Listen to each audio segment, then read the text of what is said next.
Welcome to the Truth About Ag.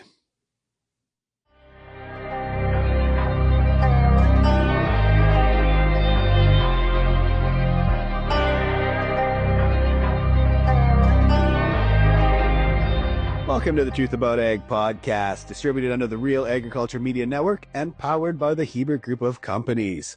Like, share, comment, and subscribe where you get your podcasts. And a quick shout out to the new sessions of Farmer Coach being released this November.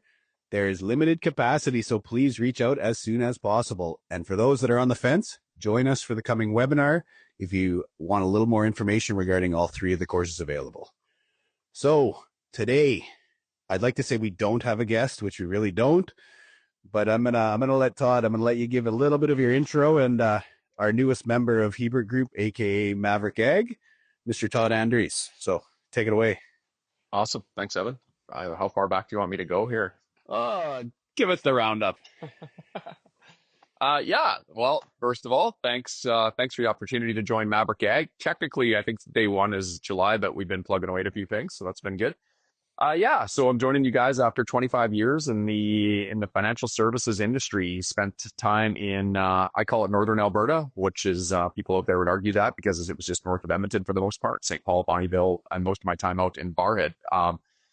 Spent the majority of my career had always been connected to ag. The vast majority of what I've done is in the ag industry, but also spent some time in oil and gas service industries and that kind of fun stuff out in Alberta.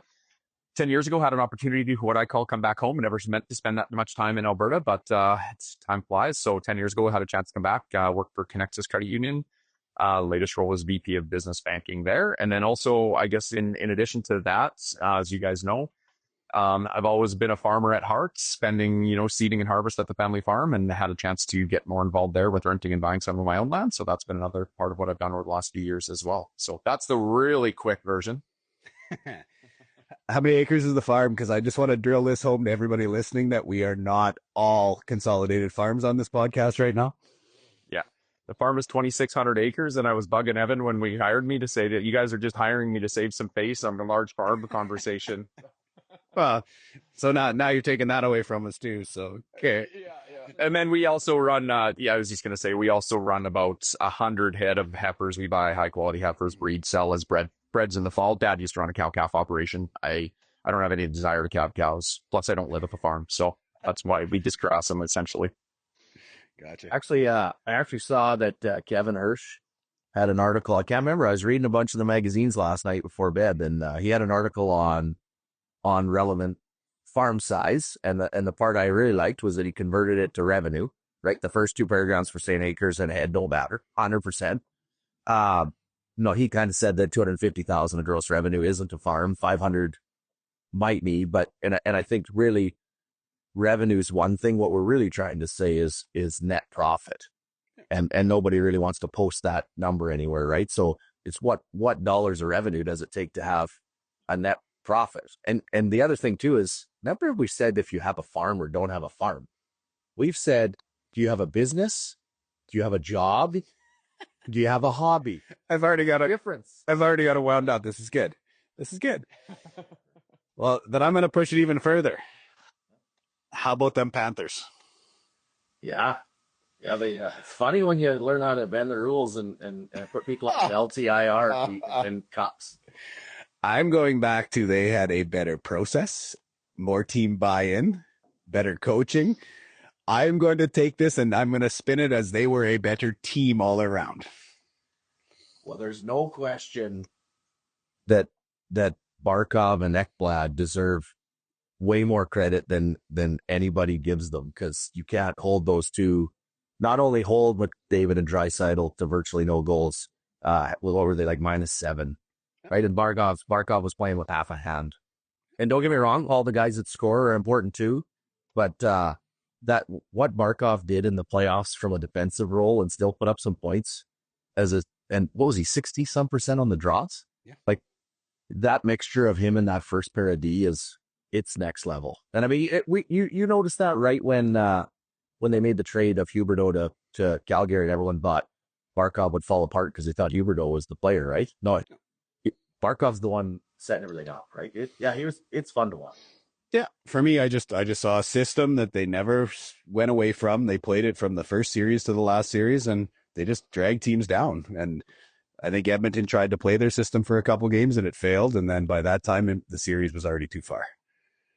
So do you think, do we think that the four free agents will take the Tom Brady discount to go for another cup? Because I actually think there's enough culture and enough belief in the team and coach there that you might actually see some $2 million discounts by a few of them for short-term contracts. Well, and not to pull spit and chicklets, but I mean, a $2 million discount there is just our tax rate in Canada. Yeah.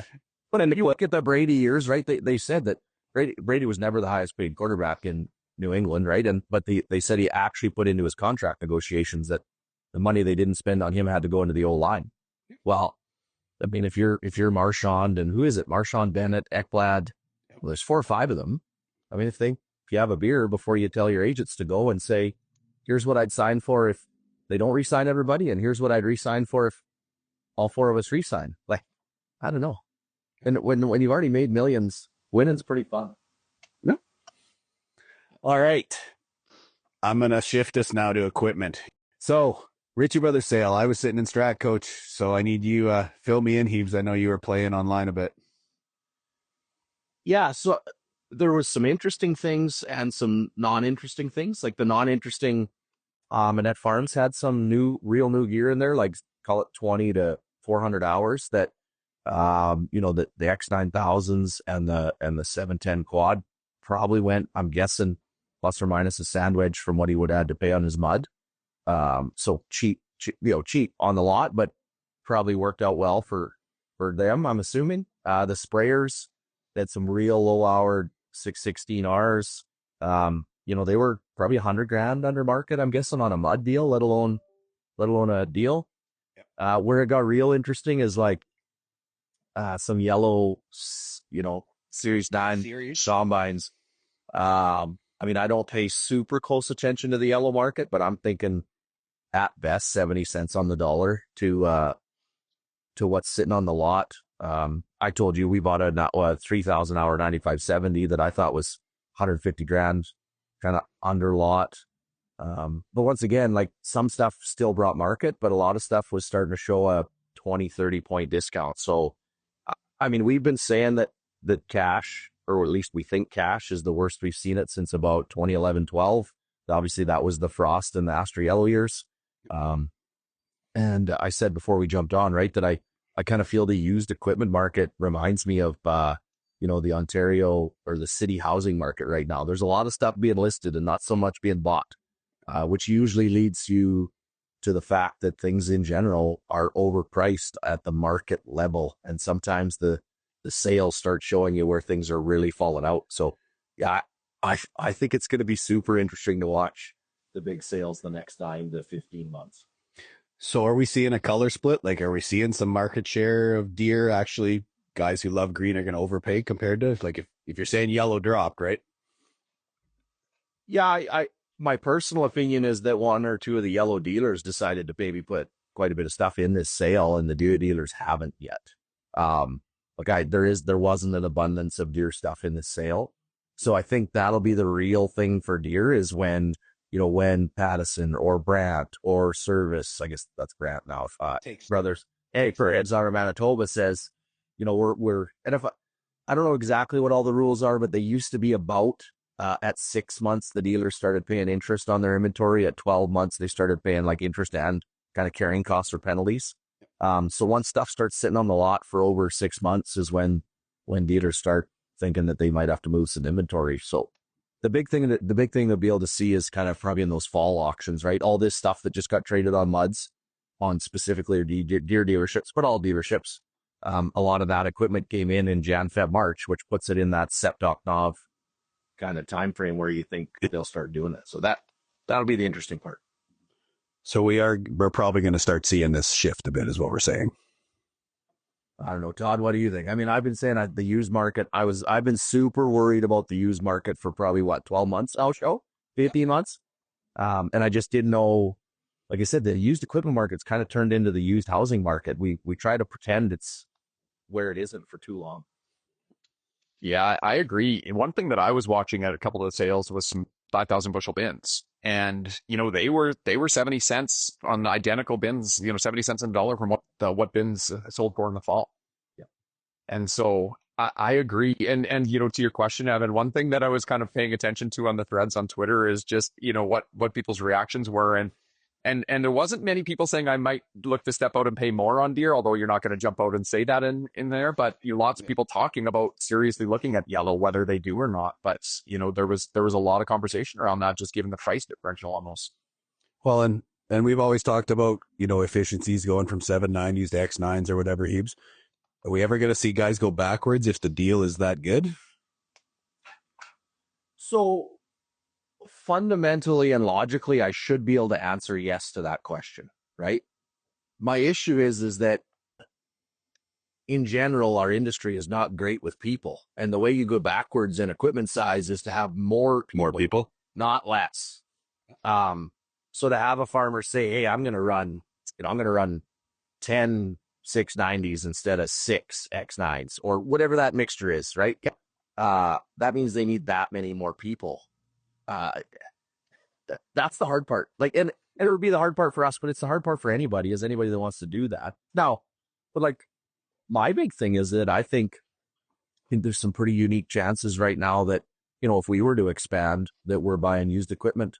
I mean, but we've been really upfront with this. I've flipped twice in my life, or our farm has. If Louis put in 50 crops, I've put in, let's call it 30 or call it, 25 where I've been heavily involved. We've only ever flipped into new twice, and it was both on heavy muds. There's lots of times we've run equipment till 6 or 7 years old, and where I think there's going to be some real unique plays, especially with the Canadian dollar where it is in that 1, 2, 3, 4-year-old gear. Specifically, that hasn't put a bunch of hours on it. And I think it's going to play a pretty unique role in the next, like I said, 24 months. Okay, so let's tie this back, because I just read a couple of Ben Voss's articles, and he was in my office a couple of weeks ago, and I'm going to try and bring him on the podcast to discuss some of this. He obviously knows a lot about equipment. He was tied in with Morris, and I've known him for a lot of years. But the one that Hirsch picked up in the producer essentially was going to, are we running into that used issue because the new farms are buying new, and those 2 and 3-year-old, machines, consolidation has eliminated a lot of those farms and a lot of those market, I guess, is what the theory is. What's your thoughts? Well, so the acres haven't changed. No. So we still need as many feet of drill and as many feet of headers. Really, the only real big change in productivity has been combines. Yep. Right? We're not driving drills faster. We're not driving sprayers faster. The X9, but also, the big red one and the big yellow one they're productive as hell compared to 5 years ago. Consolidation is definitely, all the manufacturers are pushing their multi-unit discounts and trying to get new move because they care about market share. And I think, I think there is a bit of an issue with those, specifically those 1-year-old pieces. Yeah. There's just not enough depreciation off them for the next group to take it. And I'm going back to, Shel, what was my favorite piece of equipment to buy 5 years ago, right? Oh, yeah. 2 and 3 years old. I was looking for tractors that people just pulled their cedar with and tucked in the shed. So they maybe had 500 hours on them after 2 years, and same thing with sprayers. And that's where we loved buying stuff. And so but I really think there's an issue with these 1-year flips in every color. It's a personal opinion. I can't give you all the math behind it to prove it. But for us, we've looked at deals where we go into a whole bunch of 1-year-old stuff, and my mud's cheaper to go new. Yeah. So that tells me there's a problem when a farm that's willing to look at 1-year-old equipment, because I don't care at all, right? Personally, and it's cheaper for me to go new. That's a problem. Well, and I think what the dealerships have done up to this point is their finance companies have dropped their pants in order to move those machines with better finance deals. And don't get me wrong, lots of guys don't run the numbers, and they believe, 0% and the payment matters more than, the equity loss. But to be fair, it has worked up to this point. The problem is now we have so many large scale farms that are rolling every year because the muds are so attractive. I think we've got a consolidated problem that we're finally starting to reap what we sow, I guess would be the terminology. One of the things that I wonder about is, this was a conversation happening 15 years ago as well. And then in that period of time, we've seen used equipment really spike. And I agree with you in that I think the consolidation will continue to drive some of this. But I wonder if this is more of a factor of people just are not spending today, given the markets, given, just growing conditions that we're seeing up to this point this year and all of those things. If it's maybe just a perfect storm right now. I completely, I mean, between working capital and when you look at kind of the profit margins, what I'm also online saying that, like, I think there's going to be more land move hands in the next 5 years than there has been in the past 5. And the past 5 have been pretty busy for a lot of people. And I'm not saying move hands as in sales. I'm saying that if I'm 65 years old and my working cap's a bit tight because all my costs have went up, land rent, equipment, humans, everything, but I'm long on equity. Like, most of these guys are multimillionaires. Why do you want to go to bed stressed because you're a little short on cash? And I just think, and so then that group is saying, well, piss on it then. I'm not trading my equipment if I might only put in 2-3 more crops, right? My kids can figure that out, or whoever rents my land can. And that's a big swamp of the market. I guess the other question I had, Todd, you could give me this. What percent of equipment specifically, like from new to 3 years old, do you think gets financed by the internal financing of the company? So JD financing, CNH financing versus the banks? A high percentage on that newer stuff. I would say that's like 75 to 80% comes to mind. And like, Shout, I don't fully understand that game, but like, so say those companies buy down the rates, right? Which they're doing. Let's be open. But if all this new stuff isn't going on a 1-year deal, it's going on a 5-year deal. They're buying down the 5-year interest rate, and then the guys flip it after 1 year. Yeah. It's actually really not costing the company. Like, JDF and CNH isn't having to put down 5 years of bought down interest rates because it's getting flipped after 1. Well, and a lot of these terms, especially the used ones that we're talking about, they're going for 0 for 1 or 0 for 2, and then they're spiking, and guys are getting rid of them before the spikes, or they're moving to the bank before it spikes. So I'm not quite positive how those finance companies are collecting their profitability. Yeah, because I agree. That's a pretty common scenario is, we're seeing some of them offering that 0% or like 1% for 2 years. And then where we have producers, or, where I've seen in the bank where we have producers that were, running that equipment for 5, they just flipped it over to a bank loan then. Yeah. And because there's no exit penalties, right? Where with a bank, if you lock it in for 5, you got full exit penalties.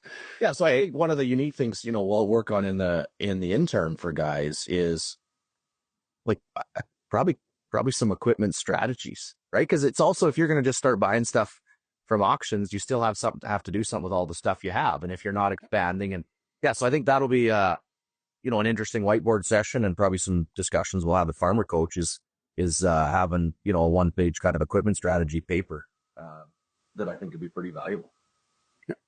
Now, just to prove that I am a dual color threat here, I do want to go into your I guess the FTC antitrust lawsuit that's going on right now. So give me your opinion on the ability to retrofit heaps.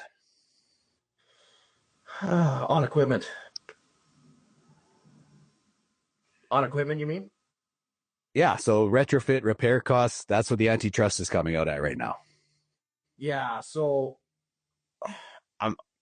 I personally struggle with right to repair.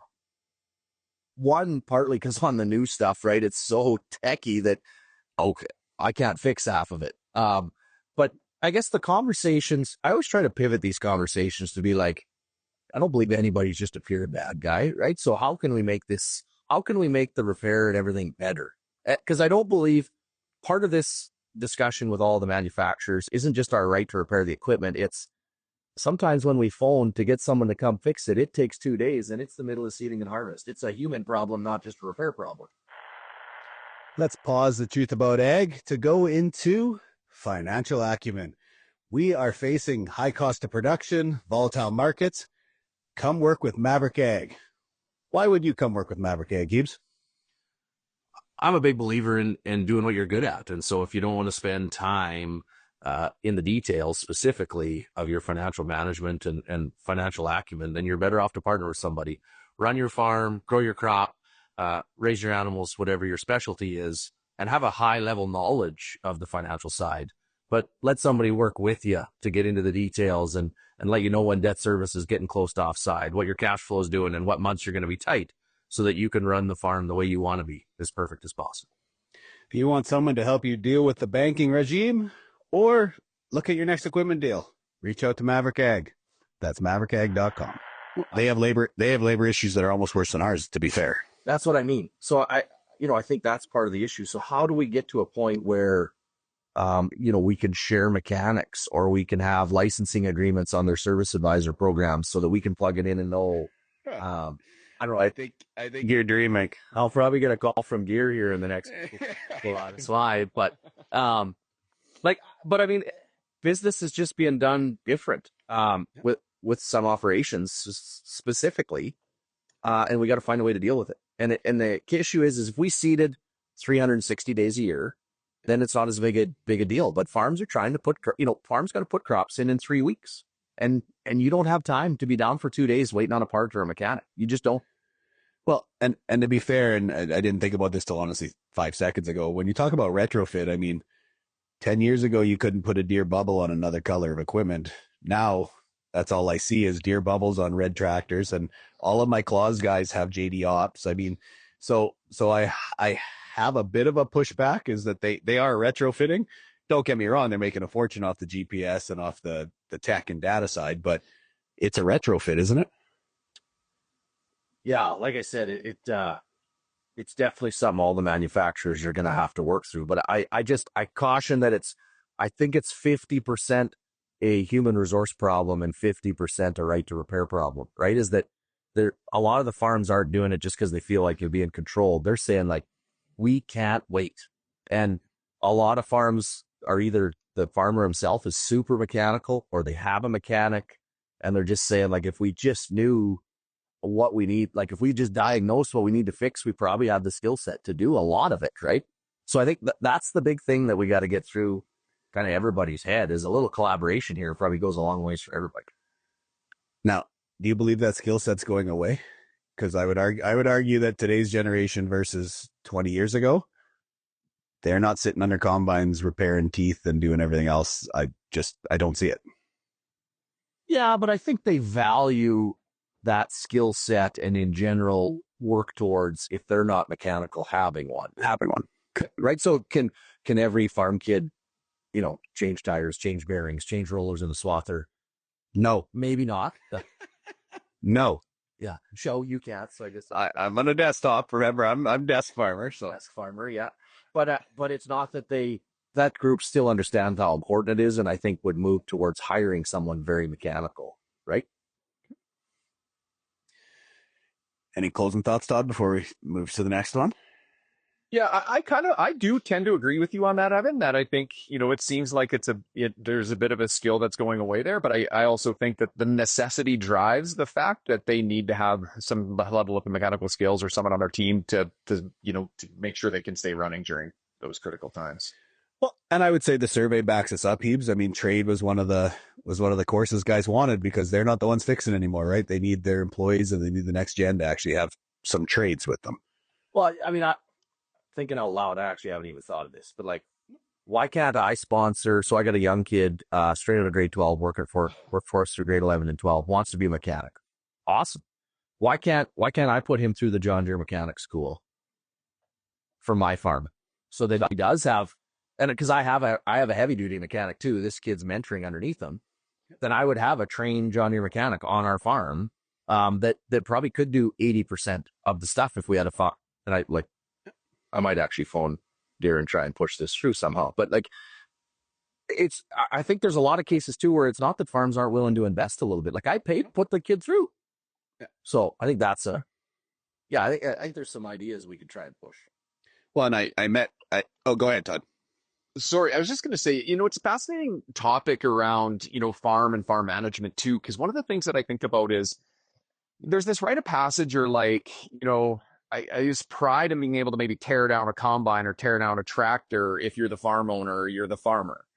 But what I never hear people bragging about is that I sat in my office for 3 hours today and made my farm an extra, 2% profit this year.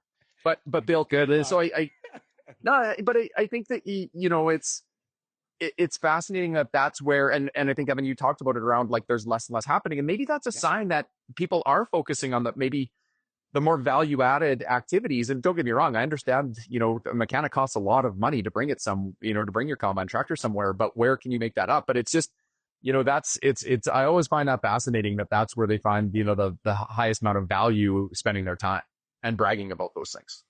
Most dangerous phrase in agriculture, guys, because it's always been that way. Shout my Twitter poll that maybe we should look under the hood of Family Drawings. I've got I even had a couple of people call me desk farmer. Perfect. Let's roll into here. It's not just you anymore. So, since I did not post this, so I did not get the negative feedback, I want to discuss. So, latest Twitter blog. Well, it wasn't even a blog. It was just a post. Farm drawings. We are seeing, and don't get me wrong, to tide some people over, there's some that don't. There's some that leave everything in the farm and it's less than $5 an acre.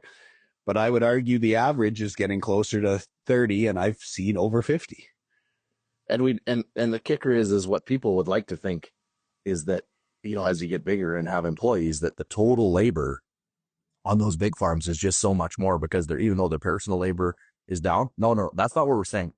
We're saying that the external labor per acre is pretty consistent on all these acres, and farms next door from each other could be $40-50 an acre difference. And let's also caveat this.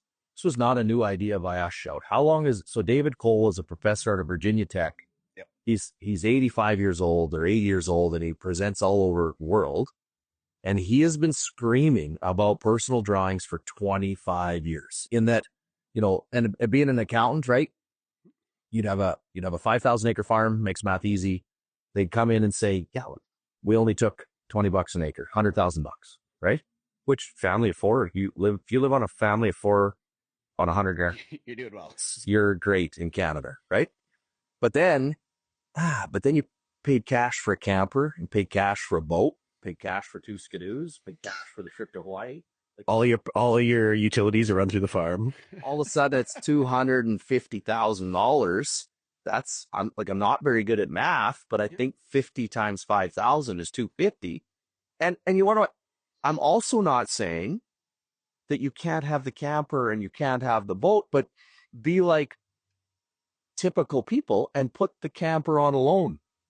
Like you can't have that all come out in 1 year, year after year after year. And I wasn't trying to be a bad guy. I was just saying that everywhere I turn right now, new equipment's too expensive, fertilizer's too expensive, wages are too expensive, land rent's too expensive. Everything has drove my cost of production up. And then the one variable that is 100% controllable is just skyrocketing. Best post of the last month. Farmer on Twitter literally says, crops are bad, I'm heading to the lake, and he's got a picture of his brand new Dodge and his brand new $400,000 boat. Let's be fair. Yeah. So my favorite too, Shout, I'm getting here. I'm not going to give any names, but I got a couple direct messages, right? And here, one guy says to me, thanks for posting. It's honestly amazing because this puts a lot of farms under. You hit the nail on the head with per acre living costs. Someone I know well was under so much tax burden from his cost of living that he had to sell. Because that's what we're trying to point out, is that if you yard out 250,000 out of most people are incorporated, almost like if you work with an accounting firm, you're incorporated, you should be. Dividends of 250. You got to pay personal tax on that. Which then comes out of the company as a tax payment. And it just extrapolates so hard. So we're not, and part of it is whatever, it's your money. You live on what you live on. But what I will say is, please track your personal drawings as good as you track your yield and your fertilizer bill. Because most people, if they knew the number, would fix it. Most people don't just track it. It just gets plunked to shareholder owner wages. And then at the end of the year, the accountant says, and you're like, oh dear God. Yeah. Yeah, I think from my time banking, we've seen that, especially as more, direct lending. I think people had good intentions of saying, okay, I want to take X amount out per month. That's going to come to my personal account. And at the end of the year, I vividly remember, there's a couple scenarios, but, they weren't meeting the debt servicing. And they're like, well, our farm is profitable. What do you mean? It's like, well, your drawings. And they go, we draw, X amount out. And like, by the time the account went through and pulled out all of the extra pieces they were pulling out of the company outside of that just standard draw that came out every month, it was substantial, and like 2 to 3 times. And they just, okay, I'm going to pull a bit out of the farm. I need this. I'm going to pull a little bit of the farm. I need this. And next thing you know, it caused their farm to be under their debt service, like, and putting them in a tough position. Well, and let's be fair. I mean, the banks, the first place they go when things get tight is they restrict drawings because they know and what people don't understand, and this is to be very clear, is you are stripping cash out of your company, most likely on an operating loan, or you have retail financing on your input. So you are actually taking a loan in the company to live off of personally. That's what's happening, guys. Yeah. Yeah. And if your working capital is in a position where you can pay bills timely or, those types of things, that shouldn't be coming out. And the banks don't care how you take it. A repayment of shareholders' loans, a dividend, it does not matter. They're watching it all. Yeah. And I think, guys, too, like, there's some really good comments. I was just looking at my posts. Like, some of them is, it depends on, it's not always acres. What do you do? 100%. It's be based on revenue, right? But acres is the easy way to talk about it on Twitter. So let's go back. Once again, make math easy. 5,000 acre farm, $650, $700 an acre in revenue. Let's call it a $3.5 to $5 million business, right? And we're invested in a few of these that other people run, right? We like investing in businesses. Someone running a $3.5 to $5 million business is going to get paid between $125,000 and $200,000 base, plus a bonus based on profits. I'm just telling people. So the easiest way, if you want to decide kind of what's fair as a farm manager, or if your kid's coming in and working, so your kid's coming in, if your child is an operator, what do you pay your other operators? Pretty fair. 30 to 40 bucks an hour. Right? If you're the CEO, then you can, there's some sites actually online that especially with ChatGPT now, right? Like Canadian small businesses, 3 to 5 million in revenue. What does a typical CEO make? And it's that's kind of the number. But then the kicker is that, so if you take out a draw of $150,000, but then you write checks for campers and boats, and you just have to realize what the actual draw is. And once again, every farm's different. Some are long cash, some are long equity. You live the life the way you want. What we're saying is, please track it so you know, because we don't want the bank to surprise you. We don't want your cash flow to surprise you. Surprises are not fun. And don't look over the fence, because that's what I got to tell guys nonstop. Because I mean, like if I look at Hebert Grain Ventures right now, Hebes, I'm going to say you have huge drawings. What most don't know is that I probably have a higher spend than you do personally by a long shot because of the kids. So when we look at it, size doesn't matter. And I agree with that. And even revenue, I don't give a crap on the top end. If you're 40, 50, 60,000 acres, are you investing back in your company? Or are you going to take your money and put it into a depreciable camper or a depreciable boat? I mean, these are just discussions, and have the life you want, but that we still got to bring it up. So the hate I love, but at the same time, it's a bit misguided, let's call it. Yeah, and I think go ahead. Oh yeah, I was going to say, I think you're right. Don't look over the fence, because everybody's in a different situation. If you've got a 10-year runway left on your farm, you don't have a succession plan, you maybe don't have kids that are coming back, you're not to expand. Yes, take it. Start spending it. If you're not jeopardizing the daily operations of your farm, right? But you can't. Somebody who's in growth mode, who needs to keep working capital strong to take advantage of opportunities, can't do that, or shouldn't do that, because it will impact them. Yeah. Well, and anybody who doesn't think, go ahead. I was going to say, anybody who doesn't think the drawings don't hit into that debt service is wrong. I mean, we've been nailed on that a few times. It's a direct alignment. It's in the ratio. So yeah, your debt serviceability is not only your principal and interest, it's also your drawings. Well, I don't care about the negativity on Twitter. What I hope is there was a group of farms that went home and said, hey, I'm going to figure this number out. Because what I don't want is when your accountant and your banker are doing your annual renewals, your annual financials, and then your banker does your renewal, and they phone you and say, hey, we're restricting your operating line because you're not managing it correctly. I I have no problem with 10 people calling me whatever they want to call me, as long as 10 people went home and they're like, Jesus, I'm going to make a plan for when I'm with my banker. I'm glad I looked at that, right? Yeah. And that's all we're saying is just check it out. That's it. Yeah. Because it's the first place they're going to look on debt servicing. And there's variations of debt service calculation. Every bank has a bit of a different nuance, but I guarantee you 100% of debt service calculations include personal draws. Yeah. And that will be the place that they look at if you're not meeting debt service to say, what can you do differently? And they will start to squeeze there. Okay. Now, since we've been talking debt service, let's roll into the banks quick, because I have a first time for everything story. For the first time I have ever had a non-bank, a retail / manufacturer / whatever you want to call it, supplier, that when doing an operating line is requiring accrual financial statements from the farm, from a farm who does not have accrual financial statements. Is this a changing of the guard? Are we finally seeing the industry pushing back, or is this just a one-off? I hope so. Well, me too, but I want an answer. Well, let's be honest. I hope they do it in North America, because Canada is way less awful than the U.S. Oh, yeah. Right? Canada has way more accrual statements than the U.S. does. So now that's accrual after the accountants. That is not accrual during the year. yeah, exactly. Like, we're just doing accrual once a year. Yeah. Right. Yeah. I agree. I hope it's a change that the industry needs, and it's a change that's going to have to be more of a stick than a carrot. Yeah. So I think it's a change for good. Yeah. I was telling Evan that I've done some research on cash versus accrual. So had some borrowers that were accrual, non-incorporated, so provided us their income tax return, but then also provided an accrual financial statement. Now, these were relatively progressive, doing it for the right reasons, still and in growth mode. And the crazy part about it is that debt servicing based on their income tax return, which is how, if you're not providing accrual, banks are looking at it, zero. It was basically a very, like, within 10 bips of zero. Like, that's where they were running their farms. And every one of them were above, let's call it 2-to-1 debt servicing. And you could see it. The balance sheets were improving. Working capital was improving. There was signs that were pointing to, strong operations, but just weren't. So what they were doing is, without that accrual statement, they would have had a bank saying no to them. On the flip side of it is that, so that's on the producer side, the sales side, but on the risk element from a bank perspective, if they're not looking at accrual, they're doing deals they shouldn't be doing. Somebody hasn't paid certain things. They're pushing off expenses, just like these guys are pushing off deferring revenue.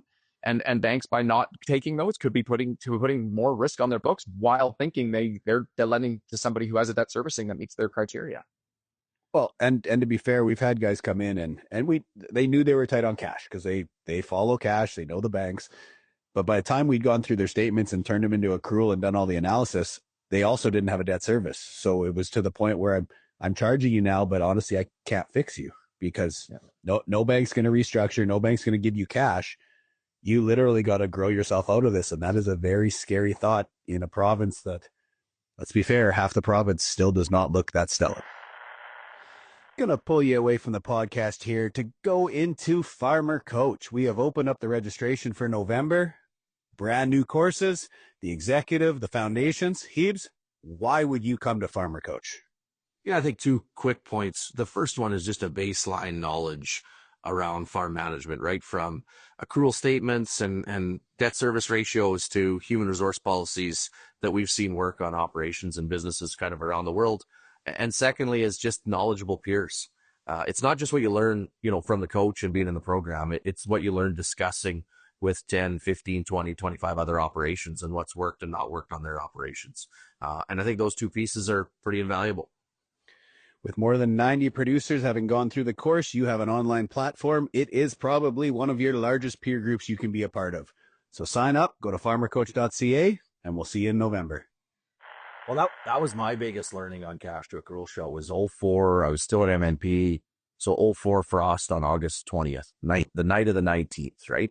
We had a bunch of farms that we tried to get to incorporate in the fall of 03 because they were long on, they'd had a great crop, like really great crop.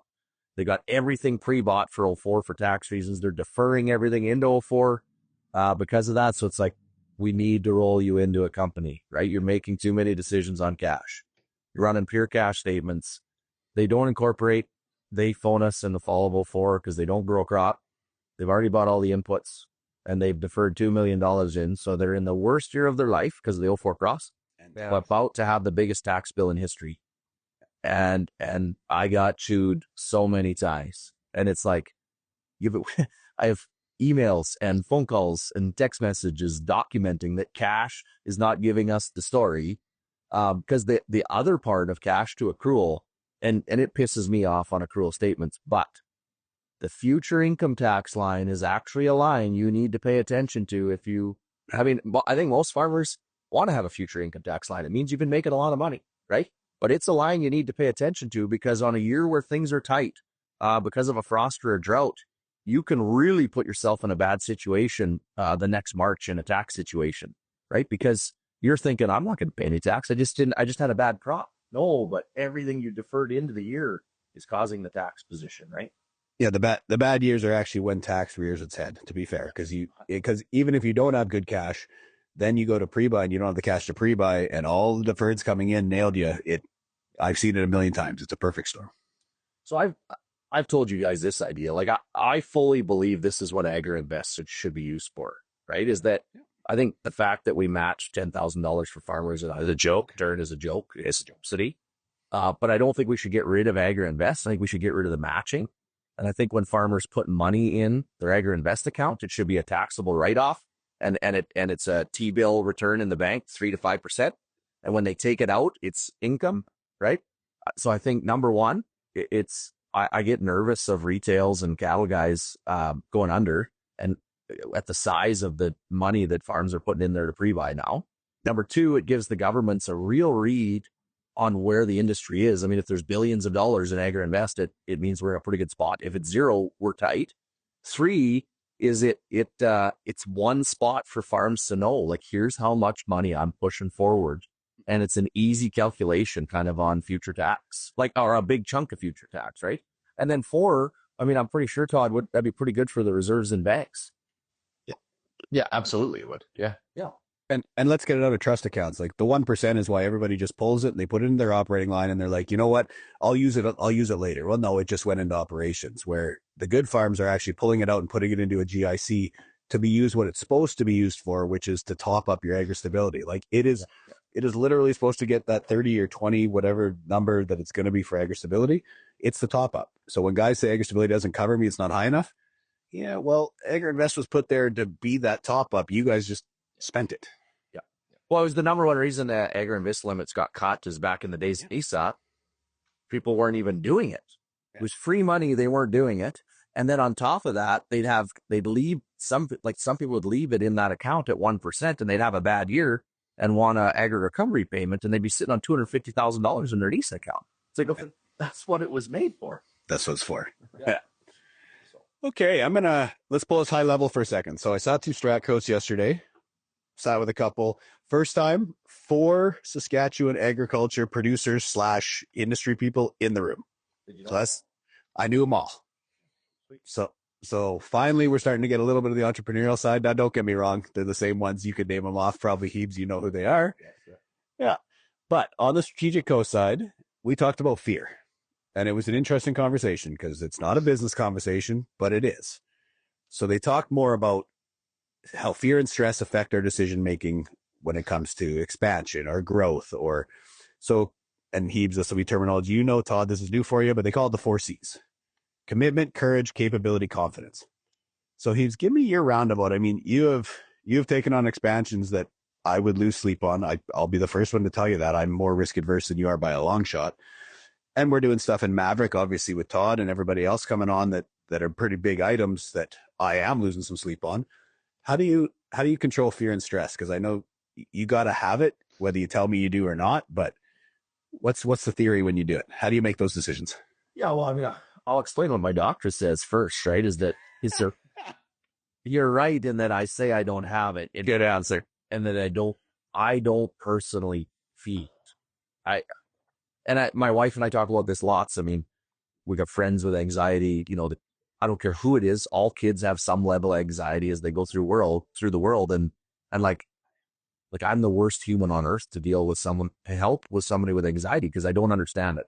In my mind, it's just like, okay, so that's the problem. Let's make a solution and move forward. But that's the past. I can't change it, right? Where anxiety or stress and fear is something that people, they need to get out. They need someone to listen, right? So I've got better with my family and with people to be like, hey, like, am I listening or am I fixing right now? Because sometimes people just need to talk through it, right?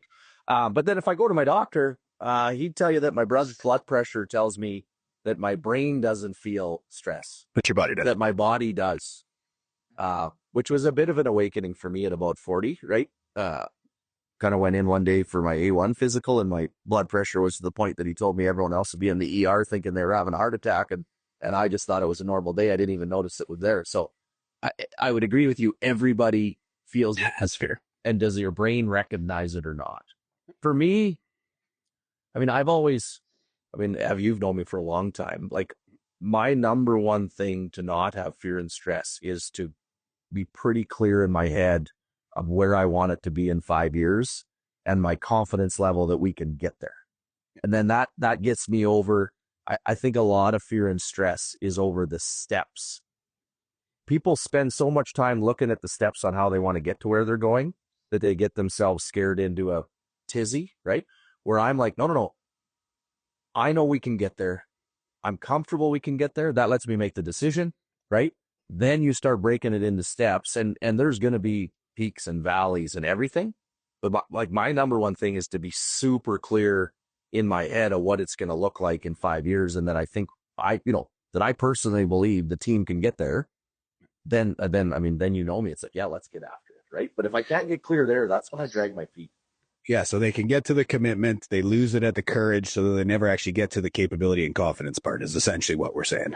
Yeah, and I would say I probably, kind of the way I do it is I probably work backwards. Yeah, you have the confidence first. Yeah, like the confidence and the courage is probably where I start with. That, confidence that we can get there, and courage is the belief that my team can do it. And then I work backwards to get commitment and capability from the team to hit the execution steps, where I think a lot of people flip the other way, right? They're saying, do we have the commitment and capability for each individual step? And that's how they build courage. And yeah. Okay, this one's going to be fun. Okay, Todd, ready? You just left a job that was very secure. Very good. You had a high title. What was the fear? What was the fear discussions? How'd you get it? How'd you get across, and how'd you make the final decision? Yeah, I think it's I try to, when I make decisions, is around like, what's that risk reward, right? What are we going towards? And I think of myself as, a conservative banker who doesn't really like risk. But then I think about the things that I've done. Like, my wife and I packed our family up from Alberta, where my kids were born, in Barrhead, and we moved them to Saskatchewan. Not many people would do that. And I know that's not a 5,000 acre land package and taking that financial risk like that. I was coming to a very secure job and all of that, but it's still a big risk. It's uprooting your life. And then I think about, recently I've stuck, I've done some small expansion. I've stuck my neck out. And so I kind of thought about that as I was making this decision to say, I'm actually not your typical conservative banker, because I've actually done some business ventures. I've flipped some houses and different things like that. I've always had that. And so, you'll laugh. You guys will laugh at the story because I don't think I told you it, but I was talking to my brother-in-law as I was making this decision, and he's like, is it stressing you out? I said, what stresses me out is probably staying in the banking world for another 15 years. That's more stressful than actually making this move. And so he's like, sounds like your decision is made. But I think, guys, it is. There's certainly some stress around moving from, an organization that has been around for 100 years and will be around for 100 more, and had a good title, and frankly liked what I was doing. I think there was time for change. I think Christian, you and I have worked pretty closely together for 10 years. Evan, since you've joined the Hebert Group. So is that like 6 years, 7 years now? 6, yeah, 6-ish. So I think, the confidence level in what you guys are doing and who you are, and methodology being brought along the journey kind of from the sidelines in the past has helped with a lot of that. And then, I think just the understanding of the things that I'm doing on, our farming operation as well, that provided some of that. And then, I think just in that advisory space, that's the part that I loved about what I did, is helping people, leaning into tough conversations, but what we felt was always at the root of good and you being helpful. And I think that that's a big part of this. And I think, looking at all of those elements, I think then for me coming to us, let's face it, a much smaller organization with a handful of staff versus hundreds. For now. For now. For now. But that I don't like, that's actually a big draw for me. That was a huge positive, but there's also risk in all of that. And can we execute? So I think just all of the things that I was excited about, my ability to help drive the growth and the things that we're doing here were just too exciting to not to do. And then I think, from my perspective, just, I'm looking, I think those with a plan, those who are prepared, those who understand Matrix to grow tend to be a lot more confident in their decisions to understand how to move forward versus an opportunity comes up and they're like, I've never planned for this. I've never thought about this, and maybe haven't put themselves in a position to do it. Those become a lot more stressful.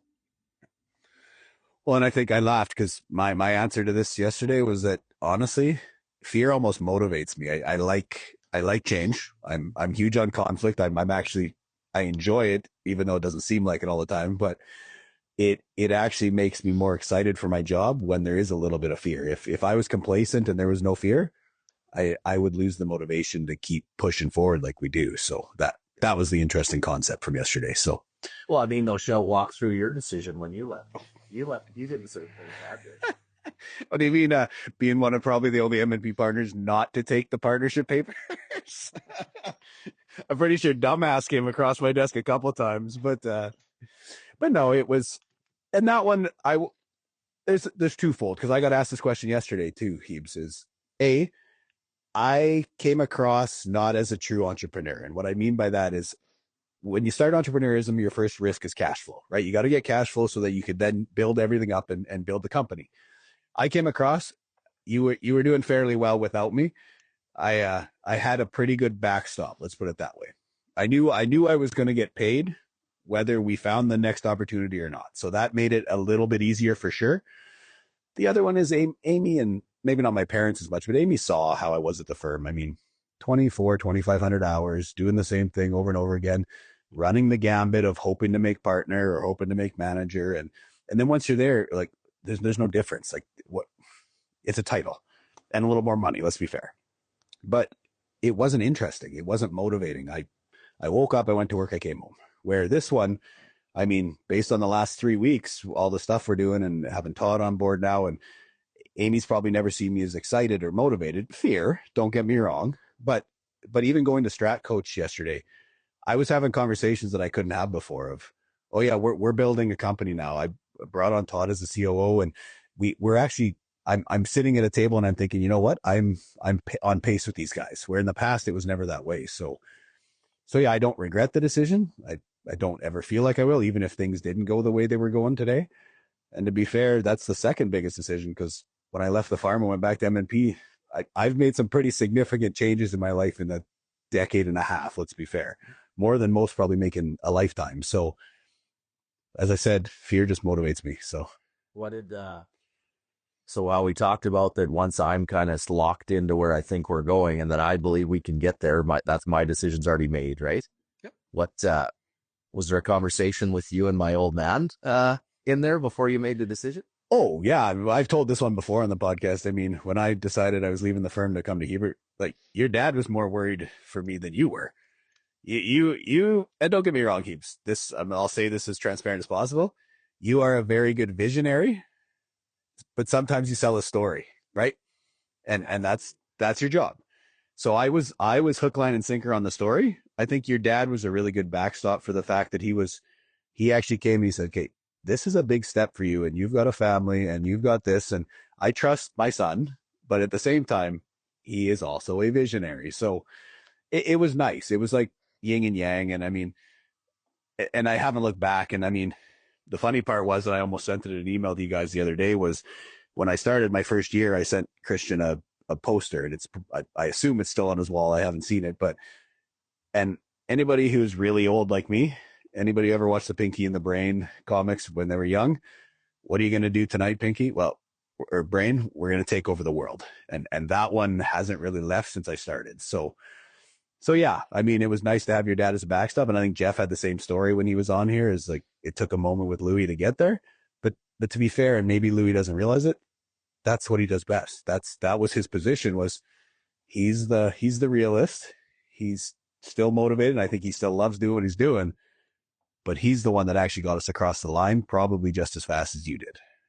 Well, and it's also why Louis so bought into the way we do things now, because his worry, right, it was that kind of my whole vision relied on getting people to do a whole bunch of the business better than I could and letting them do it.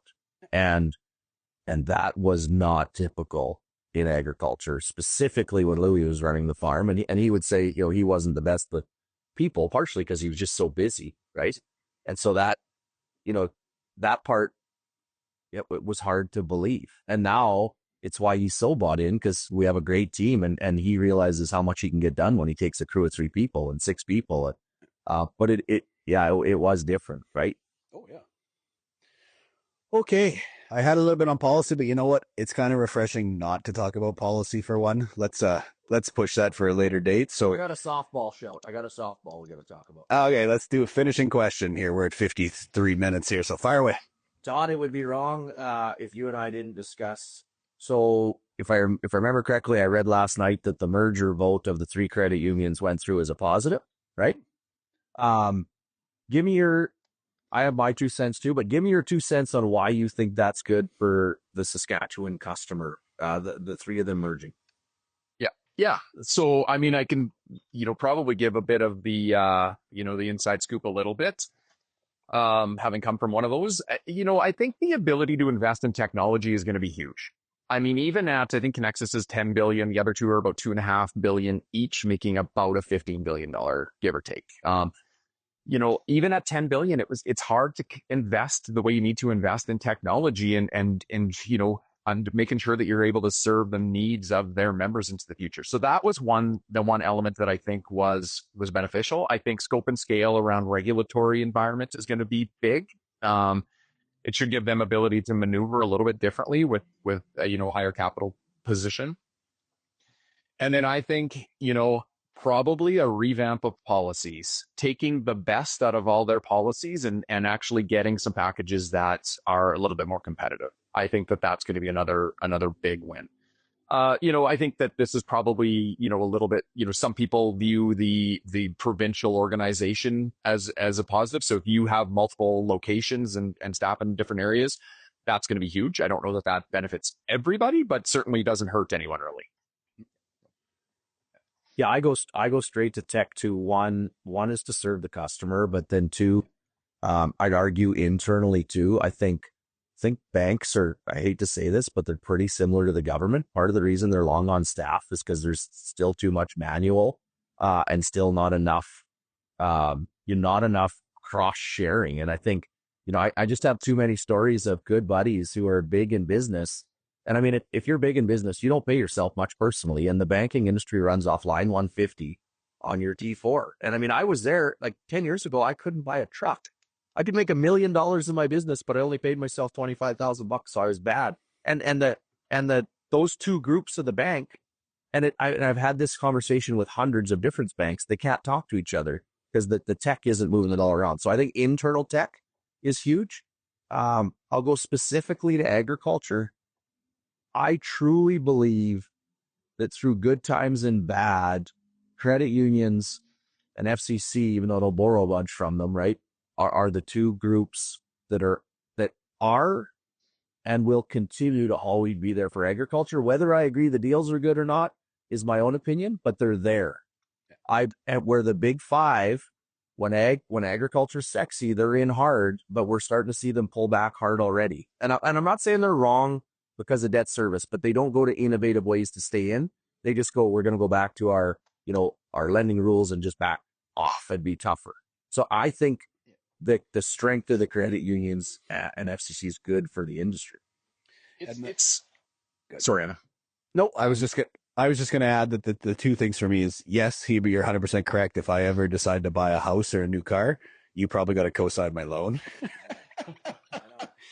And number 2 is, the thought leadership inside and the fact that the credit unions, I feel they adapt to the producers still. So what I mean by that is there's still conversations happening. I mean, Todd, we used to have them with you all the time of, of ways that we felt the banking industry could get better. And whether they got changed or not is one thing, but we could have the conversations. When I'm dealing with the national banks, it's a win-lose scenario. It's we can bring whatever we want to them. They got to flow it through Toronto and 7 layers of regulation. And the fact is, we are farming in the West, and the moment farming goes bad in the West, they're going to retrench, and it's going to be harder for us. Where the credit unions, I do feel, are more working with us. Whether or not the products and the fit and all that side of it is totally separate conversation, but they are involved in agriculture and then involved in Western Canada. Yeah, kind of like, just 2 points like that. I know Connexus was working really hard on that, figuring out that self-employed piece, because we had people borrowing millions looking to, one example, trying to co-sign a mortgage for his daughter. And it's like, this is a fraction. Like you could just, it's a rounding error at this point, like sign the deal, but it's, so they were working hard to get that figured out. So that was good. I think the other one is, it's the reason I left a Big Five.